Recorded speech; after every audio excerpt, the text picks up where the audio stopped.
qu'on peut être debout, s'il vous plaît? Je voudrais que tu recommandes ton cœur à la grâce de Dieu. Que Dieu, par son serviteur, accomplisse sa volonté parmi nous. Nous avons dit que c'est une dose unique. Demandons à Dieu que rien ne nous passe outre. Élevons nos voix, prions le Seigneur. Seigneur de grâce, de miséricorde et d'amour, je t'en supplie par ta grâce, par ton amour infini et insondable, Seigneur, agrée de te glorifier, Seigneur, agrée de parler à nos cœurs au travers de ton serviteur et nous bénir au nom de Jésus. Donne-lui la force, la fraîcheur de l'Esprit, Seigneur, pour nous communiquer ta parole éternelle et accomplis ta volonté, l'orientant dans tout ce qu'il fera ce soir. Et nous sommes disposés à le recevoir, tout ce que tu as prévu pour nous, au nom de Jésus. Amen. Amen. Saluez-vous avant de vous rasseoir. Bonsoir à tous. Un lundi soir, c'est inhabituel. Mais nous avons voulu exploiter la grâce qui passe par la ville. Et vous savez, pour moi, c'est un frère d'alliance. Voilà un homme pour qui nous avons beaucoup de respect avec mon épouse et au niveau de toute l'église. On ne le présente plus parce que c'est un allié, un pilier dans cette vision. Pendant que je l'invite, le bishop Kobin Chibanda, nous acclamons le Seigneur en reconnaissance de la grâce qui a su sa vie.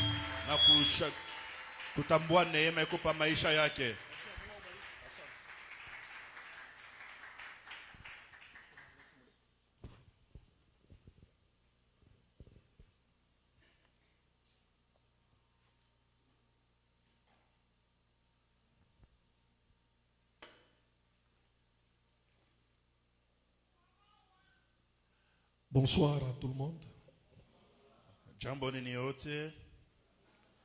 Que Dieu vous bénisse beaucoup. Vous êtes bien. Mettez vos deux mains ensemble, on va acclamer le roi des rois.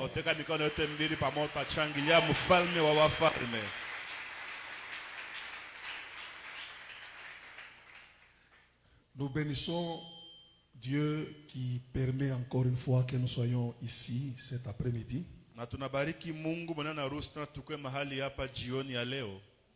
Et nous nous soumettons à sa volonté souveraine.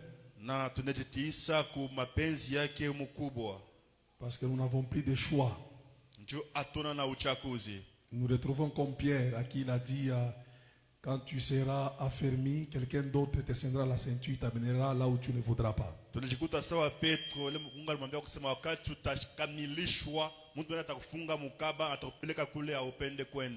De tout cœur, nous lui disons sincèrement merci. Pour tout ce qu'il fait, ce que nous voyons avec les yeux et ce que nous ne voyons pas. Nous voulons exprimer notre attachement, reconnaissance à ces couples.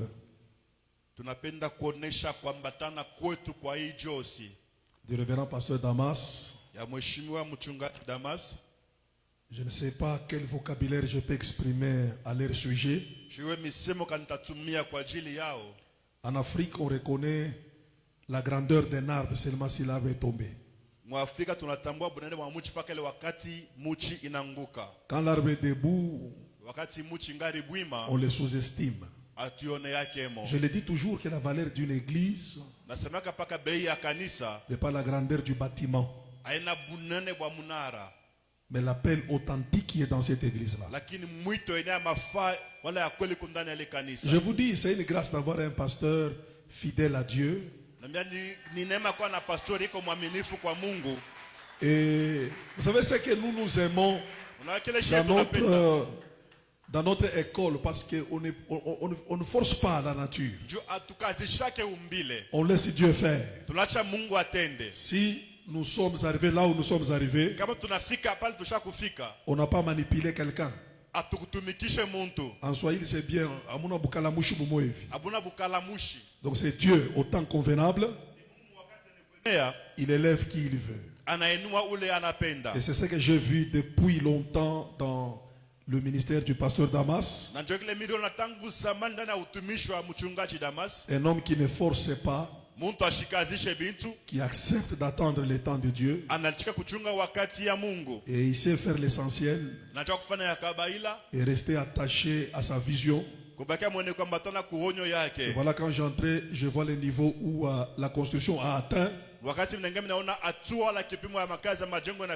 Je bénis Dieu pour la fidélité. Est-ce qu'on peut les apprécier en mettant nos deux mains ensemble, acclamant très fort le roi des rois? Gloire à Dieu. Également à vous tous qui êtes là ce soir. Vous savez, l'église locale, c'est tout un combat aussi. Ce n'est pas facile de partir et venir trouver les mêmes personnes là-dedans. Tout peut arriver. Souvent quand je venais ici, c'était certaines personnes que je voyais devant les claviers. Et pendant qu'on adorait, je fixais les regards sur les claviers. Je trouve d'autres personnes. Celui qui interprète une autre personne. Je vois les frères qui modéraient ici. C'est une nouvelle dimension. Alors si Dieu vous fait la grâce d'être là toujours, attaché à votre église locale, comme certaines figures que je remarque ici, vous êtes bénis. Et c'est une preuve que Dieu va avec vous très loin. Est-ce que vous pouvez vous apprécier vous-même en acclamant Dieu très fort? Alors nous sommes dans une dose unique. Alors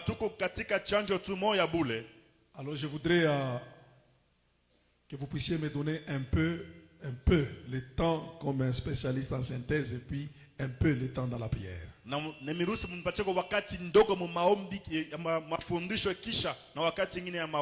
savons tous que nous sommes le mois de la prière.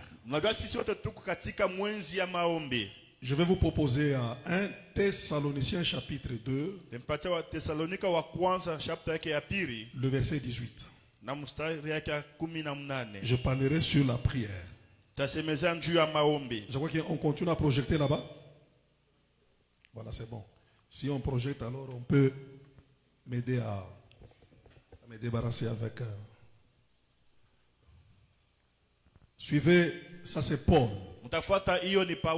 Paul dit, aussi voulions-nous aller vers vous, du moins moi Paul, une et même 2 fois, mais Satan nous a empêchés. Nous avons émis la volonté d'aller vers vous. Et il dit, celui qui voulait aller vers vous là, ce n'est pas le moindre, c'est moi Paul.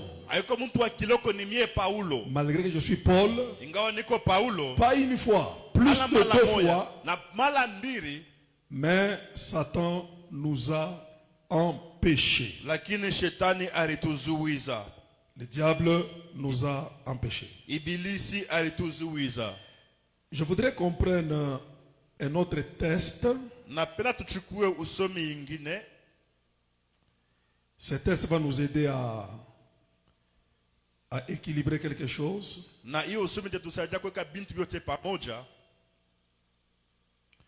Matthieu chapitre 20, le verset 20.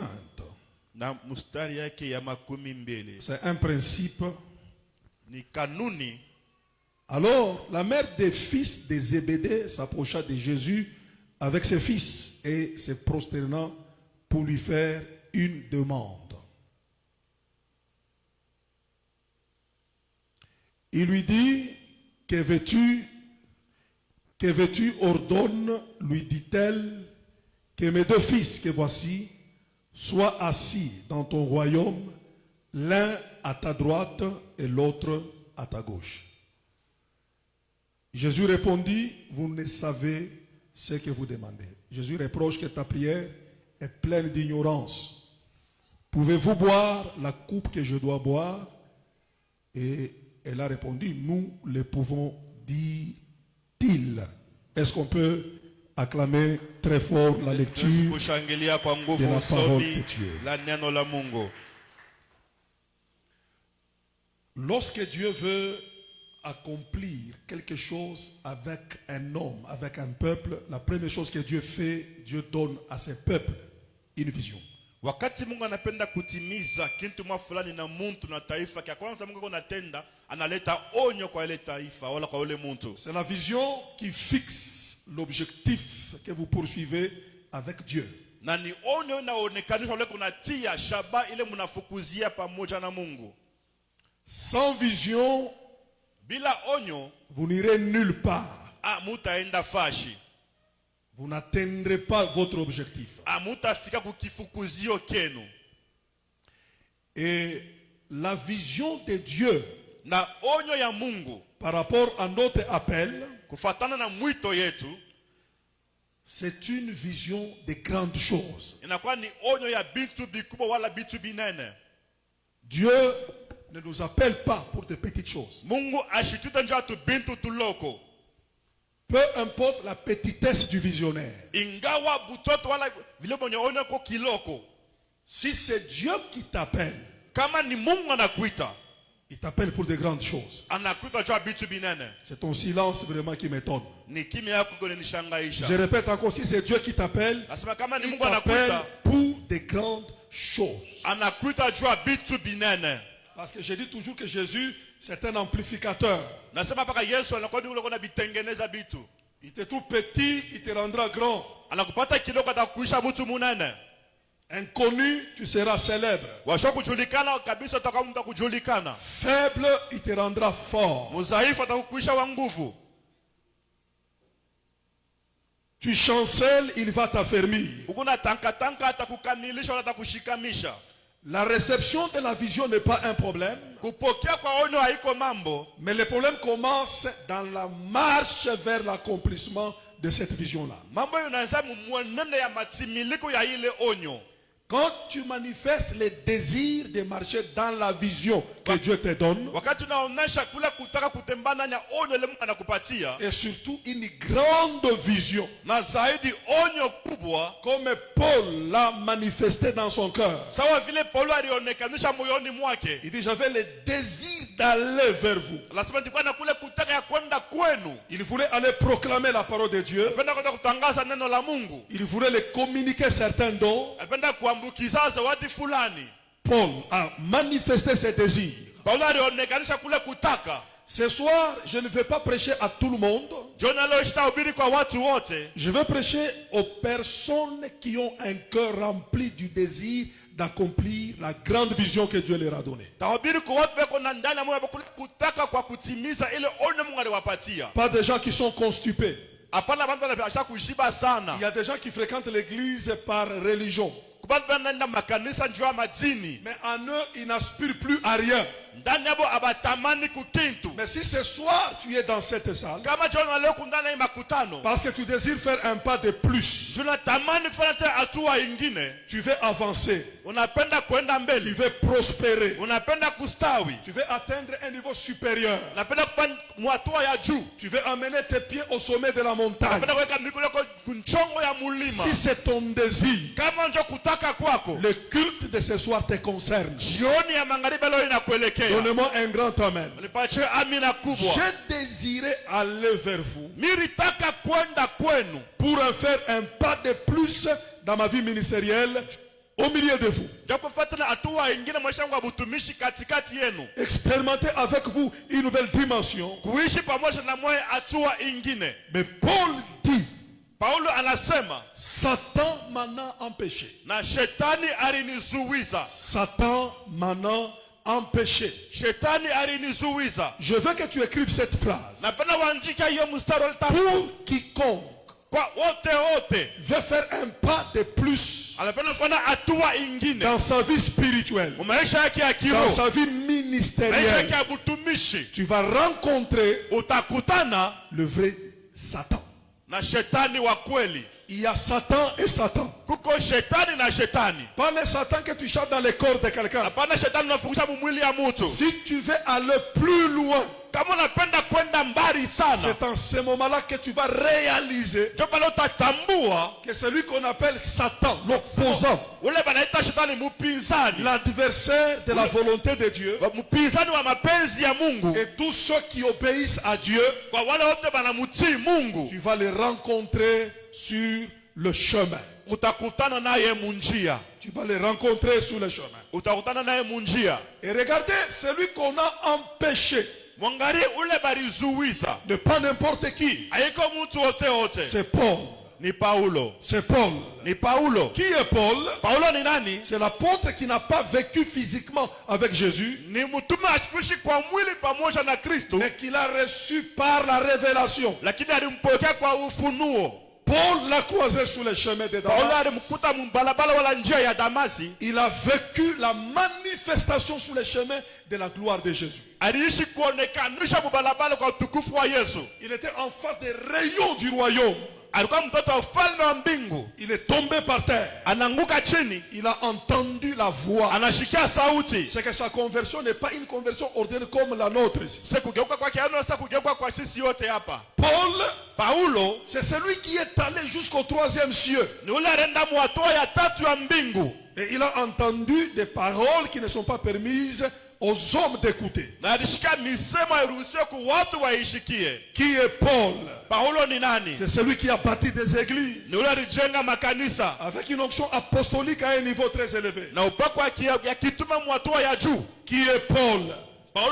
C'est quelqu'un qui avait une onction particulière dans les miracles avec Dieu.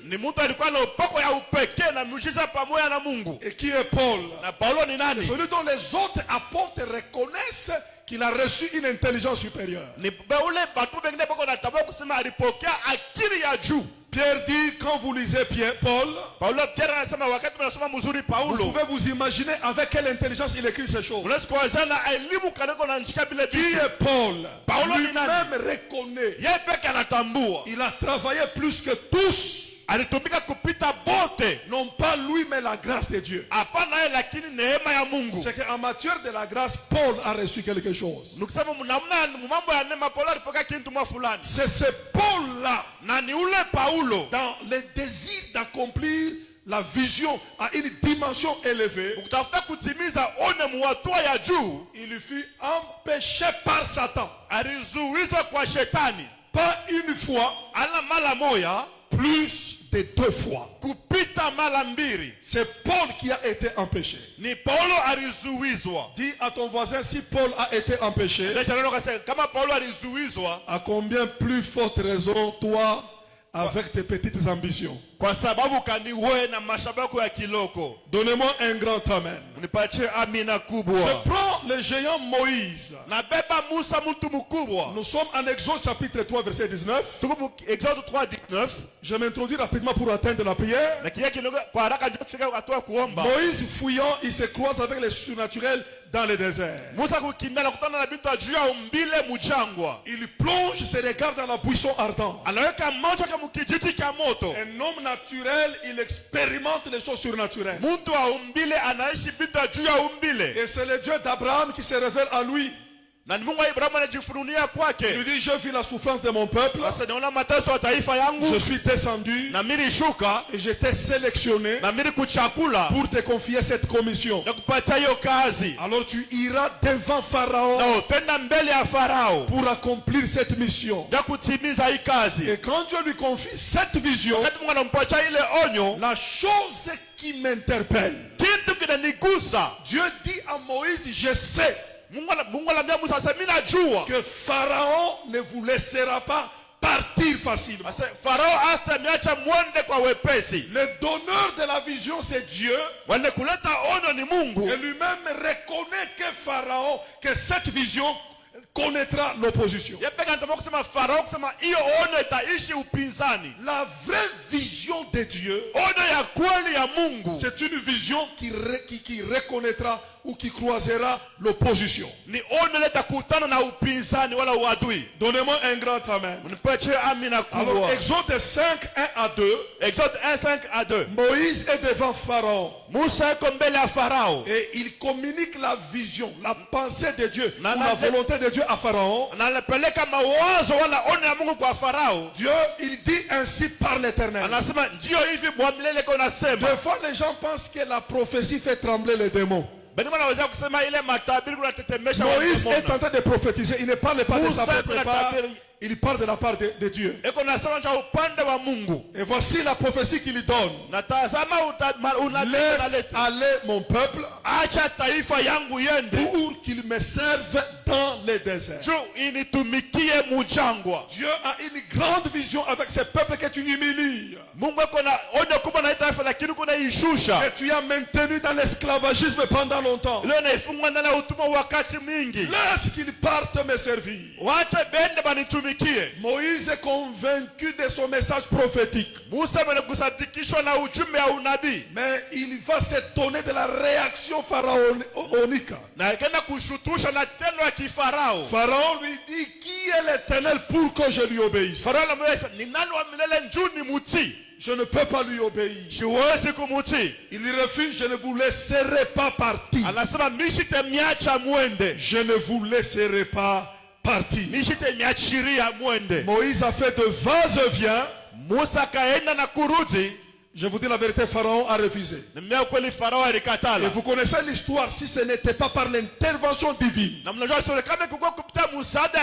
par la manifestation de la puissance de Dieu à un niveau très élevé, cette vision-là devait tourner en rond en Égypte. J'aimerais ouvrir une parenthèse avant que je n'aille plus loin. Ici, la volonté de Dieu ne dit pas la facilité. Qui dit être chrétien ne dit pas être exempté de problèmes. La foi chrétienne n'a pas de promesses qui nous épargnent des problèmes. D'ailleurs, la foi chrétienne aggrave les situations dans le monde. Mais ce qui est important dans ces choses, c'est la promesse que Dieu nous a donnée. Dieu nous promet de nous donner la victoire, quel que soit le niveau de l'opposition. C'est ton amen vraiment qui m'inquiète. Dans la vie, il y a opposition et opposition. Surtout pour ceux-là qui veulent aller loin avec Dieu. Tu vas rencontrer le vrai diable. Tu vas les rencontrer sur ton chemin. Un jour, un jeune homme va se réveiller le matin. Il va commencer à rencontrer un rêve. C'est un rêve qui exprime une vision de la grandeur. Il s'agit de Joseph. Joseph dit, pendant mon rêve, je vis le soleil, la lune et les étoiles sont venus se prosterner devant mon étoile. C'était un rêve de la grandeur. Ils sont venus tous se prosterner. Si tu veux entrer dans la dimension de la domination,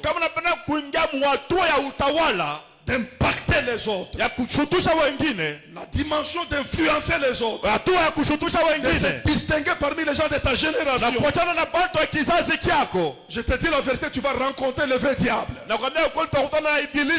Plus qu'il rencontrait son rêve qui venait de Dieu, plus que ce rêve créait la haine dans le cœur de ceux-là qui l'écoutaient. La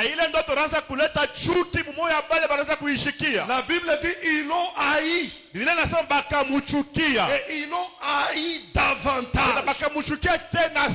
Je dis à quelqu'un ce soir, si dans ton cœur kama moyoni mwako ta destinée elekeo est liée yako à une grande vision, inambatana na onyo kubwa, tu vas rencontrer la vraie haine. utakutana na chuki ya kweli. Tu vas rencontrer des hommes qui ne te pardonneront pas. Utakutana na bote batakurumia. Et écoutez plus tard, Mushikie tena lorsque Joseph va aller voir ses frères wakati Yusufu akaenda kwa wanduku pour les yake servir de la nourriture, ndio chakula, ils l'ont vu de loin. La Bible dit ils l'ont vu de loin. inasema bakamwona wa mbari, Ils connaissaient son nom. balijua kabisa C'est leur frère, il s'appelait Joseph. ndio bari anaitwa Et Yusufu. quand ils l'ont vu venir, Bale bana mwona kona kuya, ils ne l'ont pas appelé Joseph. abakuita Yusufu, Ils ont dit voici les faiseurs de rêves. basema wewe ule mutunga mandoto. Des fois tu souffres, Kama kitu tu unateswa traverses des moments difficiles. kama wakati ya nguvu, Depuis ta naissance, tangu mtoto tu ne bwako comprends pas pourquoi tu es dans l'opposition. aoleo kanuku muupinzani, Ce n'est pas parce que tu t'appelles tel. anasa tu wanakuita Ce n'est fulani, pas parce que tu as une maison. anasa njuku na nyumba Ce qui nous attire, ile kuna tukokota l'opposition et les combats, pinzani na vita, c'est la vision que nous portons. onyo tunakuya Et nayo, le monde des na ténèbres ulimwengu wa a la giza capacité de voir en toi, uwezaji akona ndani mwako même ce que toi-même tu n'as pas encore hata vu. kile wewe uyaona. Voici les faiseurs de rêves. Ngarawa mutunga mandoto, Voici pas Joseph, les faiseurs de rêves. ala Yusufu lakini mutunga mandoto, C'est que ce qu'on attaque dans ta vie, ndio kile unashambulia maishani c'est la mwako, vision que Dieu t'a ni donnée. onyo Mungu C'est anakupatia. ce qui dérange. Ndio kuna Et uji, ils ont dit une chose, anasema kitu kimoya, tuons-les, tuons-les, ulipashwa tuons-les. tumuue Et nous verrons na comment tutaona ces rêves vont s'accomplir. kama ile mandoto yake itatimilika. Tuons-les. Tumuue, Et nous verrons comment son rêve, tutaona ile mandoto comment yake, sa vision vile onyo yake va s'accomplir. itatimilika. Voyez-vous que les sorts Mwone kabisa ile kura qu'on a réservé à quelqu'un qui a une grande vision, balichunga mtu na onyo kubwa c'est la mort. ni lufu. C'est pourquoi je conseille les jeunes gens Kwa hiyo nashauria vijana dans les églises. mu makanisa, Vous allez voir, il est dans l'église comme ça. mtone ko mukanisa hivi, Nous le connaissons, c'est un frère, c'est une brebis. na kama ni nduku ni Mais nkondo, en dehors d'ici, c'est tout un pasteur aussi quelque na part. inje hapa naenda banamuita baba fashimo fulani ni mchungaji, Il a aussi ses brebis à lui. neko na Il bankondo monte avec eux à la montagne. pana nabo Il kumulima, les prophétise. neko ne batadiri. Chez lui, c'est plein de gens, il les impose les mains. Bantu mingi ko ne bawe. Mais laisse-moi te dire ce soir, Acha nikwambie jioni ya leo, le sort qu'on réserve à quelqu'un qui a une vision de Dieu, kile biko na chungia ule ko na onyo ya Mungu c'est la mort. ni lufu. La vision fait de toi un candidat à la mort. Onyo nafana wewe unakwale bana chakula njuu ya lufu. L'opposition que tu rencontreras, Upinzani utakutana nayo c'est une opposition ni upinzani qui a pour finalité la mort. mwisho yayo mbele La mort. ni kifo.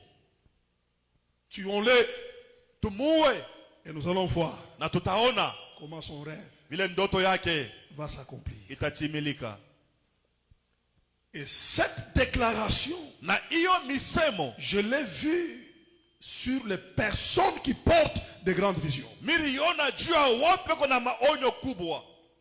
Ils ont dit pour Paul, Banasema juu ya Paulo, il y a des gens qui ont gêné et prié. kuba balifunga chakula na Ils n'ont pas kuomba. mangé, ils se sont dit, nous ne mangerons et boire seulement quand Paul va mourir. Abakula bakula banasema tutakula na kuna paka pale Paulo atakufwa. Parce qu'il dit, tuez cet homme. Nasema tuwe huyu mtu, Il n'est pas digne de vivre. ashistahili kuishi. Il faut les ôter sur la terre. Meza tumutoshe pa dunia. Pourquoi ils ne veulent pas de Paul sur la Kwa nini terre? bapende Paulo pa dunia? Parce que Paul Juu Paulo était porteur d'une grande vision. alikuwa na onyo kubwa. Donnez-moi un grand amen. Pachia amina kubwa. Regardez à la croix, Mwangalie kumsalaba, le monde a préféré de libérer Barabbas. dunia ilipenda kuacha Barabas huru. Laissez libre Barabbas. Bacha Barabas akwe huru. Et tuons Jésus, Na tuume Yesu. celui qu'on appelle Jésus, Ule banamuita Yesu. qu'il soit crucifié. Asurubishwe. Pourquoi? Kwa nini? Parce que Jésus Juu Yesu était porteur d'une grande vision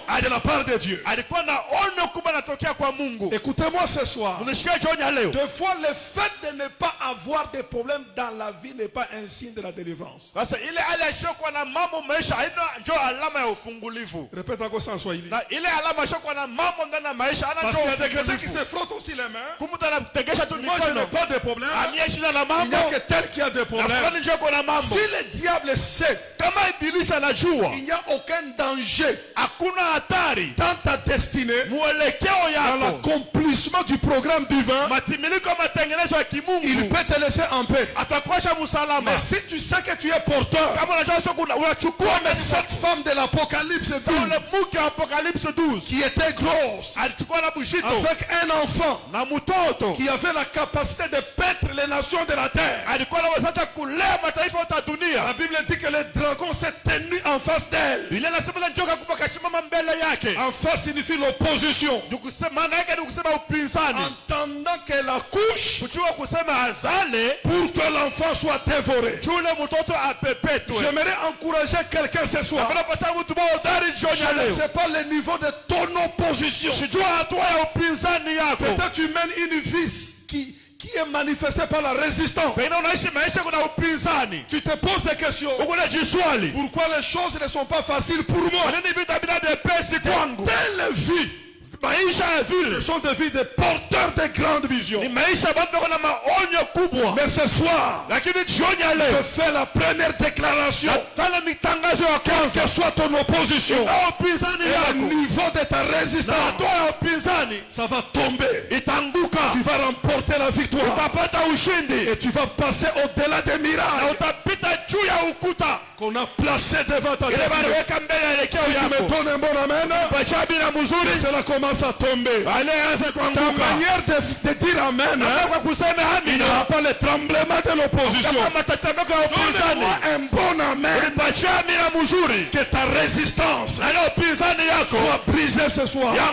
Soit renversée ce soir. Dans le nom de Jésus. Maintenant écoutez, je vais commencer le message. J'ai terminé avec l'introduction. Je commence et je termine et puis nous allons prier. Ça j'ai beaucoup aimé. Que faire? Que faire? Que faire? C'est ici maintenant on parle de cette femme qui est la mère de Zébédée. Cette femme est l'image d'une église. Et l'image d'un ministère. Et l'image d'un homme de Dieu. L'image d'un enfant de Dieu. Qui soupire dans son intérieur. Pour atteindre un niveau élevé. Pour réaliser ce qui est grand. C'est comme ça qu'elle a suivi Jésus. Elle a conçu un projet de la grandeur. Elle veut que ses deux fils, que l'un s'assoie à sa gauche et l'autre à sa droite, dans la position de la gloire, à côté de Jésus. Ça, c'est ça l'image de l'église. Nous avons des églises qui sont remplies de souhaits, de désirs. Des gens veulent devenir des prédicateurs qui influencent les nations. Des gens qui opèrent des grands miracles. Une église qui croisse. Une église qui a l'autorité sur les démons. Une église qui crée le réveil. Une église qui est stable. Une église qui vit Rehoboth. C'est ça le désir de l'église. Le désir d'un ministère. Et le désir de plusieurs serviteurs de Dieu. Comme la prière de cette femme. Et quand Jésus écoute la prière, Jésus révèle quelque chose qui me touche. Il dit, femme, prier, tu as prié. Demander, tu as demandé. Mais tu ne connais pas ce que tu demandes. Nous avons une église qui ne connaît pas ce qu'elle demande. Mieux vaut ne pas demander que de demander ce que tu ne connais pas.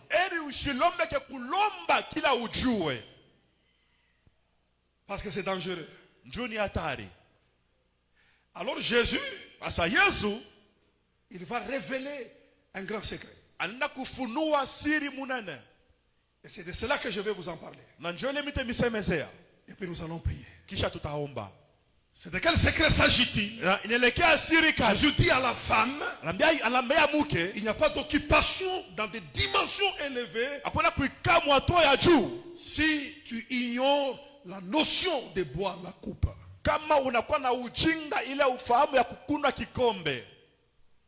Boire la coupe, c'est un langage qui dit pour des grandes choses, il y a toujours un prix à payer.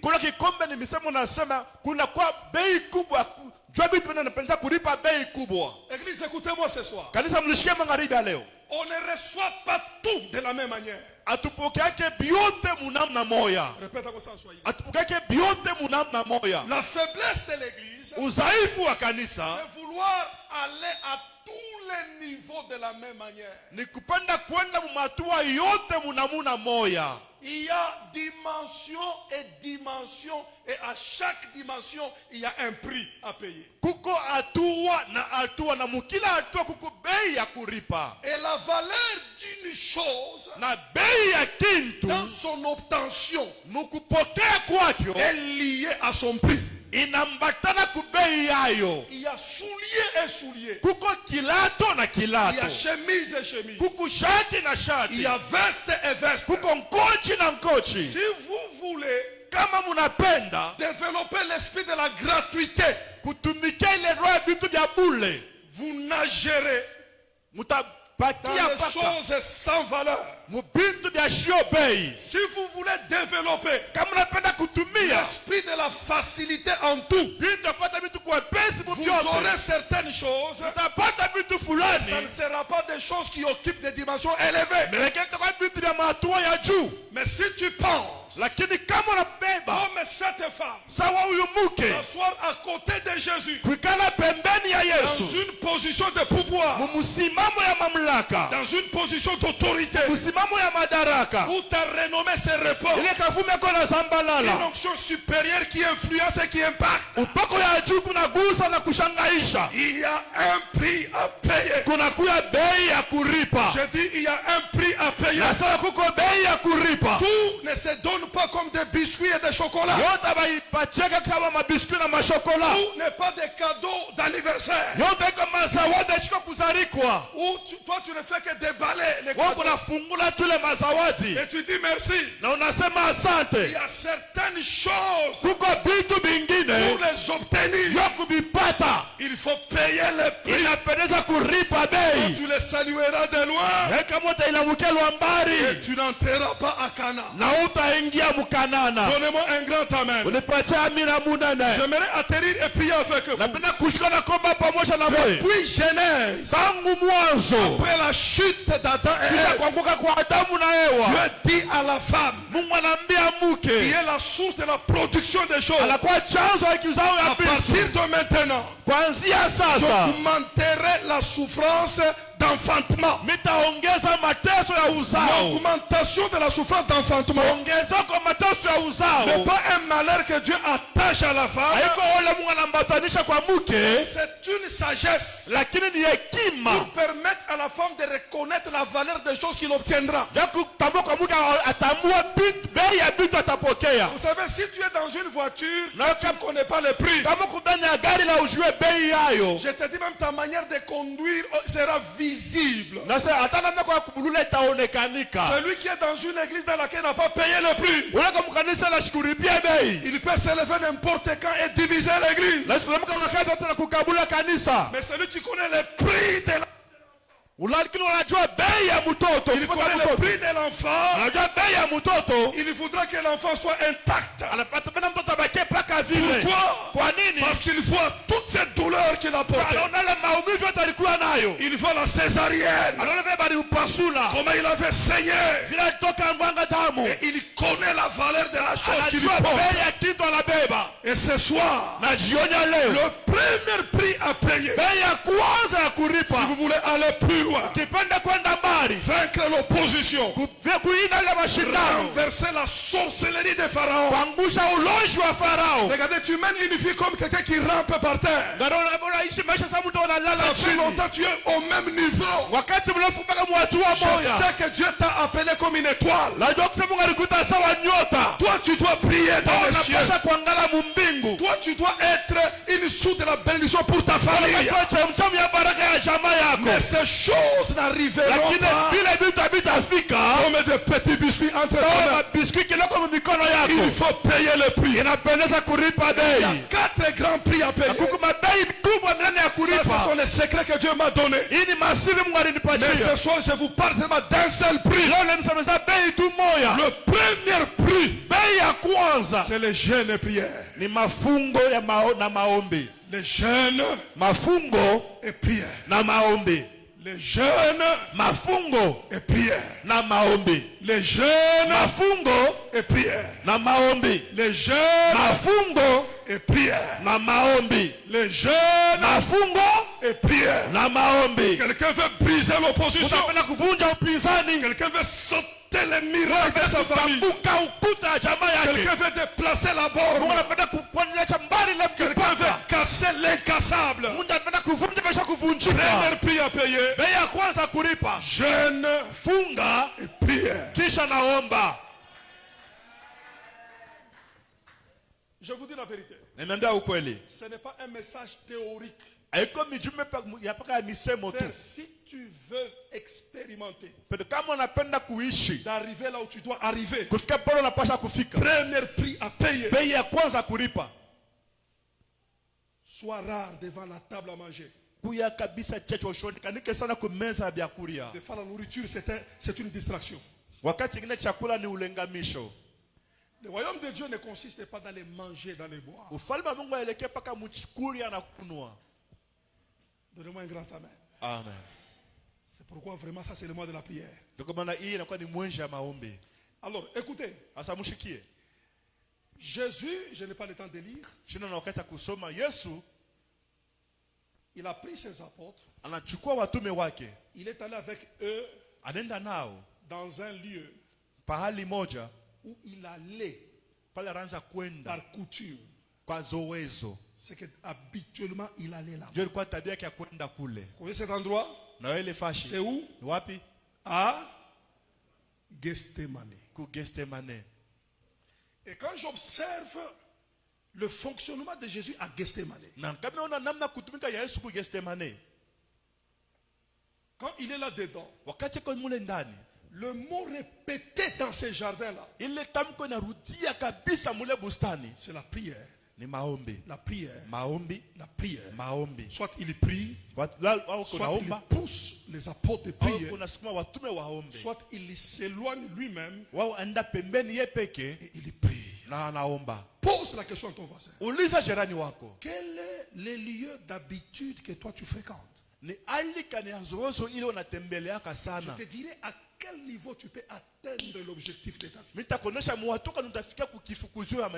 Donnez-moi un grand amen. Quand j'observe Gethsémani, je trouve 3 leçons. La première leçon, Jésus va à Gethsémani avant d'aller à la croix. Or, la croix, c'est le plus grand rendez-vous de la destinée de Jésus. La raison d'existence de Jésus sur la terre, c'est de mourir à la croix. C'est que la première leçon de Gethsémani. Chaque fois quand tu t'approches des grands rendez-vous de ta destinée, des grands programmes de ta vie, si tu sens dans ton cœur que tu es en train de vivre un moment où tu dois accomplir des grandes promesses que Dieu t'a faites,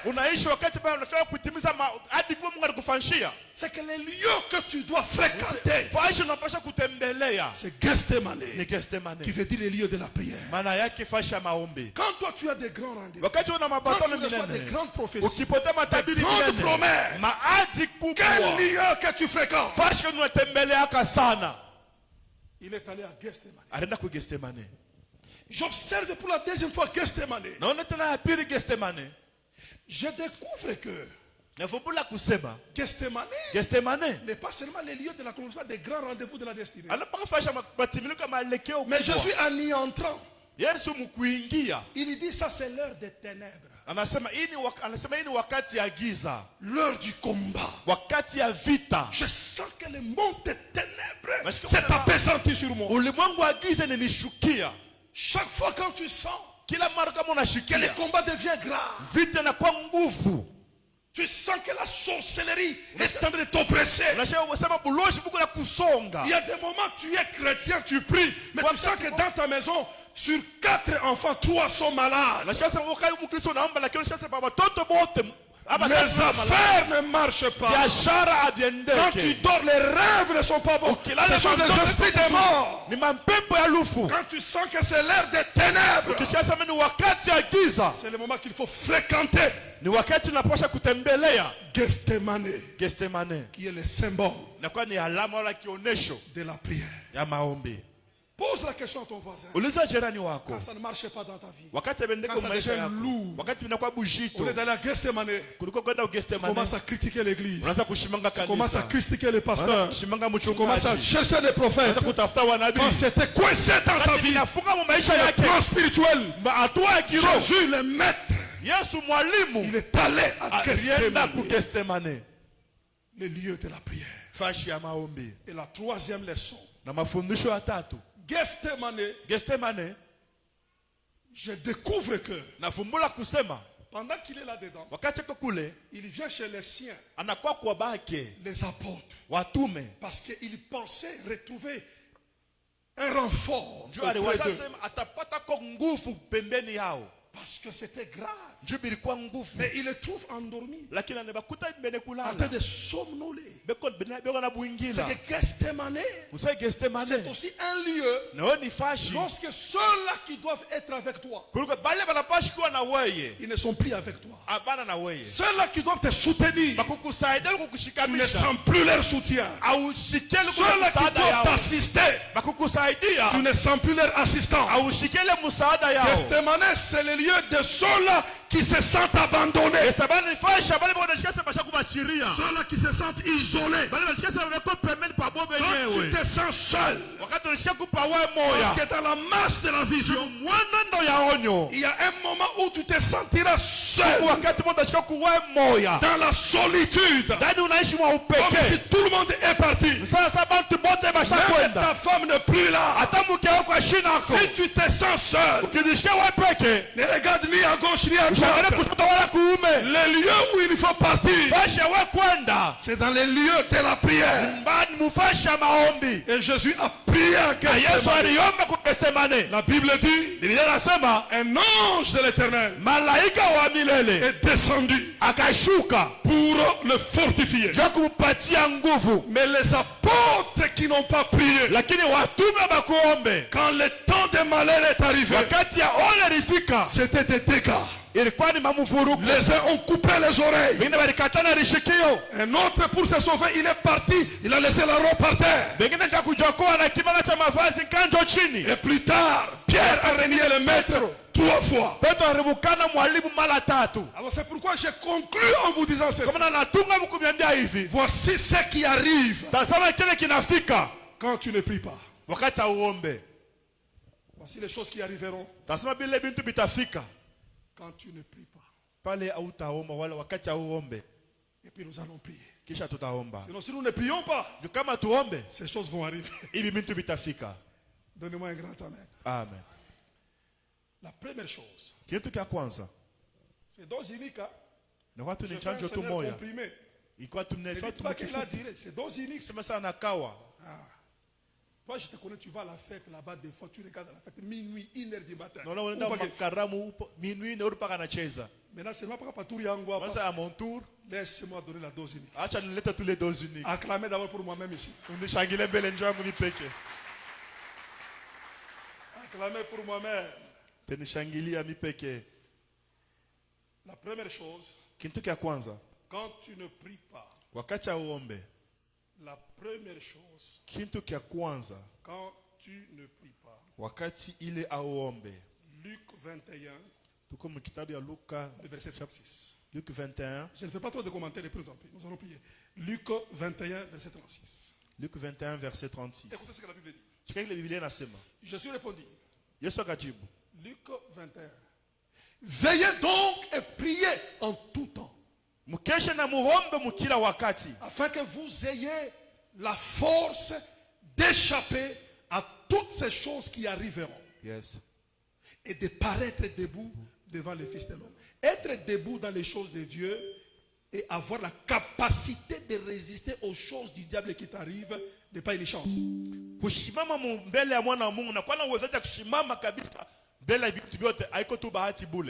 La première chose pour celui qui ne prie pas,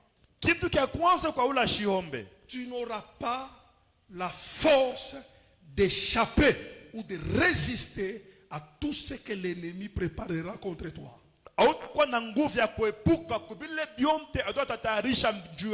C'est que tu es debout en entendant que tu sois par terre. Tu risques de ne pas terminer dans la gloire, de terminer dans l'humiliation. Le monde des ténèbres, c'est un monde qui prépare des choses à t'arriver. Spécialiste dans les complots. Les complots de la mort. Les complots des accidents. Les complots des scandales. Les complots des péchés. Les complots des divorces. Les complots des grandes maladies. Si tu ne pries pas, tu n'auras pas la force d'échapper à ces choses. Tu vivras exactement ce que les démons ont préparé contre toi. Deuxième chose. Et l'avant-dernière, nous allons prier. Nous allons prier. Si tu ne pries pas, Acte 13, le verset 2. Acte 13, le verset 2. Acte chapitre 13, verset 2. Si tu ne pries pas. Acte 13. Acte chapitre 13. Pendant qu'ils servaient le Seigneur dans leur ministère et qu'ils gênaient. Voyez-vous? Il servait Dieu et il gênait. Il priait. Le Saint-Esprit dit. Le Saint-Esprit dit. Ça, Dieu m'a enseigné dans la prière. Écoutez. Certaines victoires dans la marche pour l'accomplissement de grandes visions, tu ne peux pas les obtenir si tu n'entends pas la voix de Dieu. À un certain niveau, pour arriver au degré le plus élevé là où Dieu t'attend, il faut insérer dans ta vie spirituelle la capacité de l'écoute de la voix de Dieu. Dieu doit commencer à te parler. Et la voix de Dieu est réservée à ceux-là qui prient et qui gênent. Il est écrit dans la parole de Dieu. Invoquez-moi, je te répondrai et je te montrerai où je t'annoncerai. Il y a certaines victoires, certains niveaux, certaines dimensions. Pourquoi je prêche de la sorte? Parce que cette église est appelée à une certaine dimension. Pour y arriver, il faut insérer l'écoute de la voix de Dieu. Et vous ne pouvez pas écouter la voix de Dieu si vous n'êtes pas des hommes et des femmes de prière. Priez. L'Esprit dira. L'Esprit dira. Je me pose la question. Pourquoi les filets de pierre Petro. Toute la nuit était vide. Ce n'est pas parce qu'il y avait manque de poissons. C'est parce que ces filets étaient jetés dans les lacs sans entendre la voix de Dieu. Mais quand Pierre a entendu la voix de Dieu, le même filet qui ne pouvait pas prendre les poissons, Pierre a dit, cette fois-ci, sous ta parole, je jetterai. Dis-moi la voix que tu as entendue. Je te dirai à quel niveau ta vie sera remplie de bénédiction. Il y a une puissance dans la voix de Dieu. Écoutez, David dit, l'Éternel est mon berger. C'est que Dieu le conduit par sa voix. Et Dieu, David confesse, je ne manquerai de rien. Comment tu sauras la moto que tu veux monter est envoûtée par un esprit d'accident? Il te faut aller dormir pour avoir un rêve. Puis tu reviens pour l'éviter la moto. Toute la vie chrétienne n'atteindra pas de dimension supérieure. Seulement en rêvant la nuit. Quitter la dimension de rêver la nuit. Parce que les rêves, il faut d'abord avoir l'interprétation. Parce que ça vient souvent dans les mystères. Dieu peut te parler dans les rêves, mais tu ne comprends pas les rêves. Mais la voix de Dieu, il n'a pas besoin d'interprétation. Elle est audible, elle est claire, elle peut te donner la capacité de vaincre l'opposition. Donne-moi un grand amen. Et la voix de Dieu dans la nouvelle alliance n'est pas l'apanage des prophètes. Il n'y a pas que des prophètes qui ont accès à la voix de Dieu. La Bible dit, mes brebis entendent la voix. Si tu es une brebis de la vie, tu dois entendre la voix de Dieu. Et c'est cette voix qui va te transporter au-dessus des miracles de ta vie. Tu ne peux pas entendre si tu ne jeûnes pas et si tu ne pries pas. Ce sont des choses réservées à ceux-là qui jeûnent et qui prient. La dernière chose, et puis nous allons maintenant prier. Et puis nous allons prier. Dernière chose. Moi j'aime cette église, il y a trop de mouchoirs pour moi. Alléluia. Amen. La troisième chose,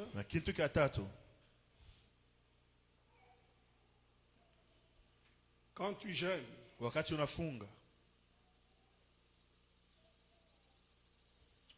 Actes chapitre 4, le verset 23. Verset 23. Et puis Luc 4, le verset 14. Luc 4, verset 14. Et puis c'est fini, nous prions. Ok, la paix. Allez-y. Acte. Vous avez trouvé? Après les avoir été relâchés, ils allèrent vers les leurs et racontaient tout ce que les principaux sacrificateurs et les anciens leur avaient dit. On y va. Lorsqu'ils eurent entendu, ils élevèrent à Dieu la voix tous ensemble. Le problème de l'église c'est quoi? Il n'y a pas le mot tous ensemble. C'est une catégorie qui prie, les autres ne prient pas. Et dire, Seigneur, toi qui as fait les cieux et la terre, la mer et tout ce qui s'y trouve. C'est toi qui as dit, par le Saint-Esprit, par la bouche de notre Père, ton serviteur David, pourquoi s'est-tu mis parmi les nations, ses vaines pensées parmi le peuple. Passez pour gagner le temps. 30. En entendant ta main pour qu'il se fasse des guérisons, des miracles et des prodiges par le nom de Jésus, par le nom de ton saint serviteur Jésus. Verset 31, voilà. Quand ils eurent prié, quand ils ont fait quoi? Ils eurent prié. Le lieu où ils étaient ensemble faisait quoi? Tremblant.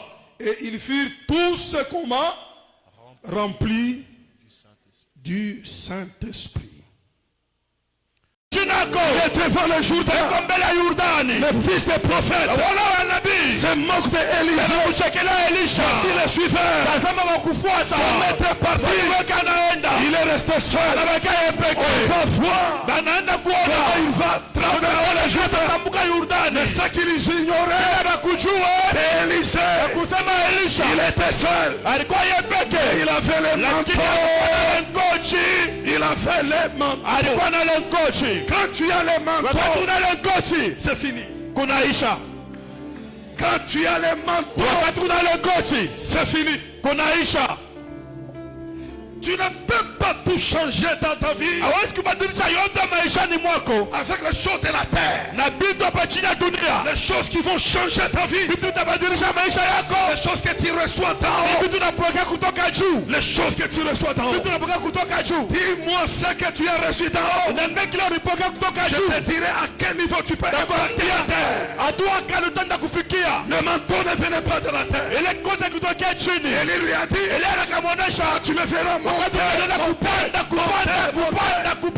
Tu recevras les doubles portions de mon esprit. Et depuis que Élisée a reçu les manteaux, sa destinée a commencé à sauter. Tu peux sauter ce soir. Tu peux percer ce soir. À condition que la puissance de Dieu tombe sur toi. Tombe sur toi. La Bible dit, il allait se baptiser. Il allait se faire baptiser comme les autres. Mais lui en allant, il priait. Il n'allait pas seulement au baptême. Il a ajouté au baptême la prière. Parce qu'il a ajouté la prière, on l'a plongé dans l'eau. Il est sorti.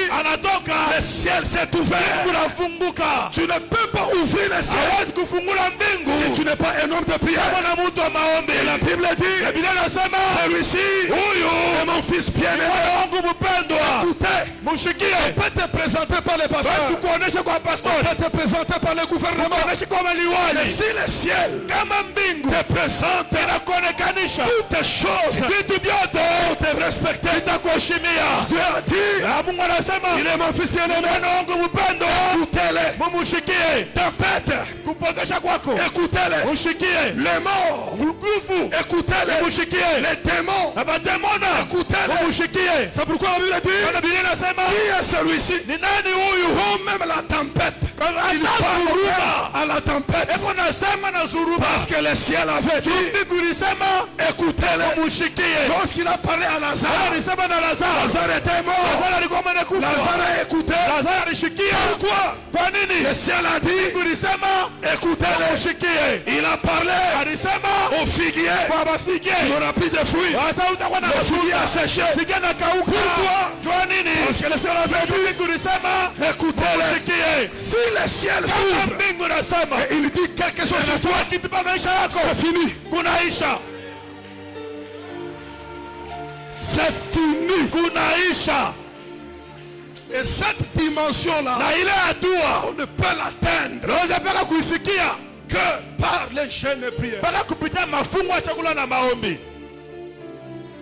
Jésus a dit, priez afin que vous ne tombiez pas dans la tentation. Yahweh, j'irai prier. Ne vous fatiguez pas à prier. Laissez le pasteur vous entraîner dans la prière. N'ayez pas pitié de votre corps. Si vous mangez, vous n'aurez que la graisse. Mais si vous jeûnez, la puissance est en haut. Le Saint-Esprit sera sur vous. Les aveugles vont voir. Et les prêts seront purifiés. Et vont marcher. Les démons seront chassés. Pourquoi? Parce que le Saint-Esprit n'est-il pas écrit le jour de la Pentecôte, les hommes et les femmes persévéraient dans la prière. Tout à coup, comme un vent impétueux, le Saint-Esprit est descendu dans la chambre. Tous furent remplis du Saint-Esprit. Le même Pierre qui a renié Jésus devant une femme, parce qu'il était rempli du Saint-Esprit. Il s'est tenu devant 3000 personnes. Il n'a pas tremblé. Il a brisé l'opposition. Et il a sauvé les Juifs. Ta vie peut changer à condition que la puissance de Dieu soit sur toi. Mais si tu ne pries pas, tu seras un chrétien théorique, un chrétien de discours. Paul dit, le royaume des cieux ne consiste pas en parole seulement, mais dans la démonstration de la puissance de Dieu. Église, n'expliquez pas tout, ne parlez pas de tout, gardez silence, croyez la puissance. Jésus dit, si vous ne croyez pas à cause de mes paroles, nous croirons au moins à cause de mes œuvres. Si tu me donnes un bon amen, entrez dans les œuvres de Dieu. Les stériles vont enfanter, les pauvres deviendront des riches, les faibles seront fortifiés, ceux qui sont pauvres seront élevés. Yes. Le Saint-Esprit, le Saint-Esprit, le Saint-Esprit, le Saint-Esprit. Est-ce qu'on peut se tenir debout pour pousser le cri de joie? Le Saint-Esprit, acclamez le Saint-Esprit. Pousse le cri de joie, acclamez le Saint-Esprit. Est-ce que tu peux sauter? Alléluia.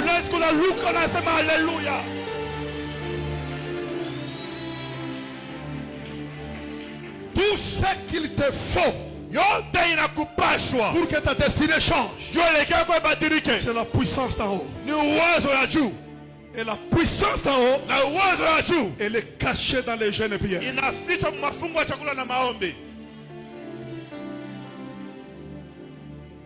Faut pas penser que tout dans ta destinée, quelqu'un d'autre va prier pour toi. Quelqu'un va te donner. Quelqu'un va te payer. Quelqu'un va te faire ceci. Ça, c'est la distinction de Aman le général. Il est le preux. Et voilà ce qu'il s'est dit. Moi j'ai pensé que le prophète va sortir. Il va agiter de l'eau. Il va m'imposer les mains. Il va me guérir. Tout ce qu'il attendait dans sa vie, il attendait de quelqu'un d'autre. Dieu n'a pas quelqu'un d'autre pour changer ta vie. La personne que Dieu va utiliser pour changer ta vie, c'est toi-même. À condition que tu reçoives le manteau.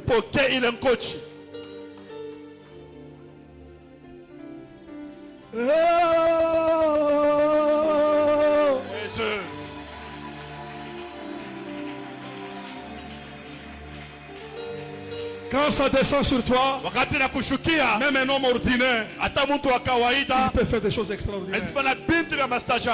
Quand ça descend sur toi, même celui qui est chétif, il peut attaquer ceux qui sont géants. Quand ça descend sur toi, quand ça descend sur toi, même une femme peut devenir un instrument entre ses mains. Quand ça descend sur toi, l'histoire de l'église, ça a changé quand c'était descendu sur eux. Ici et maintenant, ça se passe maintenant. On y va. Ici et maintenant, touché. Ici et maintenant, ça se passe maintenant. Ici et maintenant, touché.